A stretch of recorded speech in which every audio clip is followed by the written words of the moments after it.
Добрый день, мои дорогие друзья! Вы на канале Астрология доступна каждому. Меня зовут Оксана Семенович, я автор, ведущий этого канала и ведический астролог. И сегодня у нас с вами прогноз на апрель 2026 года для раков. Мои дорогие друзья, если вы смотрите прогнозы на этом канале в первый раз, то я прошу вас обратить внимание на то, что я ведический астролог, и все прогнозы здесь публикую по ведической астрологии, а не по месяцу рождения. И для того, чтобы вы смотрели правильный прогноз и чтобы он у вас работал, я вам рекомендую построить свой гороскоп в ведическом стиле и узнать свой восходящий знак. Как это сделать, я рассказывала в видеоинструкции, ссылка на которую у вас сейчас появится в правом верхнем углу. И ссылка на эту видеоинструкцию будет также в описании, в комментариях к этому видео. И в описании, в комментариях к этому видео всегда есть ссылка на мой сайт, где можно записаться на курс по ведической астрологии, либо на составление личного гороскопа. И теперь давайте говорить о том, что же ожидает раков в апреле 2026 года. 2 апреля будет полнолуние в вашем третьем доме гороскопа. Полнолуние в третьем доме гороскопа очень часто дает какую-то поездку, к которой вы тщательно готовились на протяжении нескольких дней или, может быть, неделю, или вы заранее знаете о том, что вы поедете. Также полнолуние в третьем доме гороскопа может давать встречу с друзьями, с братьями и сестрами, получение каких-то документов, окончание какой-то учебы, завершение какого-то хобби, либо чего-то, что вы делали связанное с хобби, смену гаджетов, техники, телефона и так далее. Со 2 по 11 апреля в ваш девятый дом гороскопа заходит Марс. Для Марса это очень мощная позиция.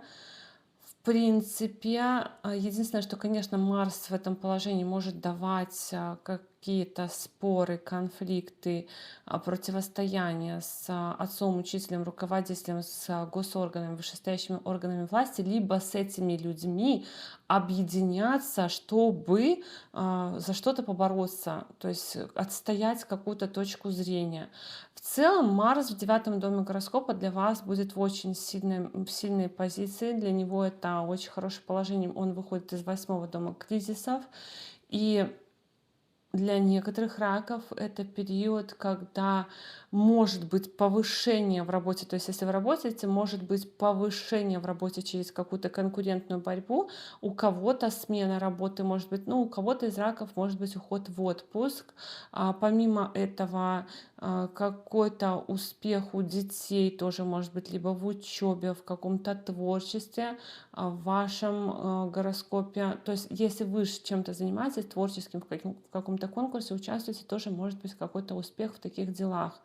И еще в целом может быть какой-то период рукоделия, что-то делать руками. С 10 апреля по 30 апреля по этому же девятому дому гороскопа пойдет Меркурий. Меркурий указывает на то, что у вас могут быть переписки с госорганами, отцом, учителем, руководителем, то есть какие-то запросы, писать, подавать документы. И такие подавать документы, может быть, где-то даже придется схитрить, может быть, где-то даже придется быть не до конца искренним для того, чтобы получить свое. То есть где-то придется исхитриться.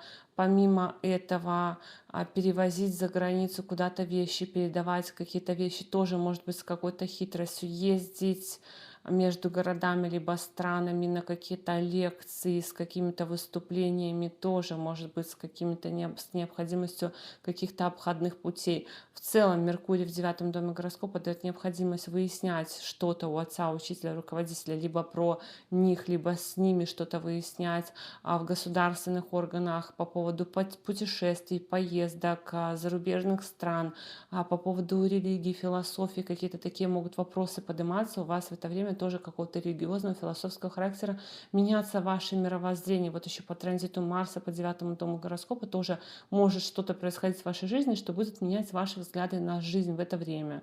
С 14 апреля по 15 мая Солнце зайдет в 10 дом гороскопа. Это очень для вас мощный транзит, такой прям крутой транзит на самом деле. То есть если у вас есть какие-то карьерные инициативы, если вы ищете работу, то этот период может дать работу, нахождение какого-то вот до конца транзита Солнца по 10-му дому гороскопа, если вы ищете работу, удваивайте прямо свои силы на то, чтобы искать работу, на то, чтобы проявлять какую-то инициативу. Солнце что-то подсвечивает, связанное с работой, статусом. То есть вы можете понять, например, если вы искали работу и вы ее не находили, вы можете понять, почему, что было не так, что не так было с резюме, почему вам там, например, отказывали. И в целом это благоприятный период для карьерных рывков, карьерных инициатив. У кого-то, кто работает по ставке какой-то, может быть повышение заработной платы.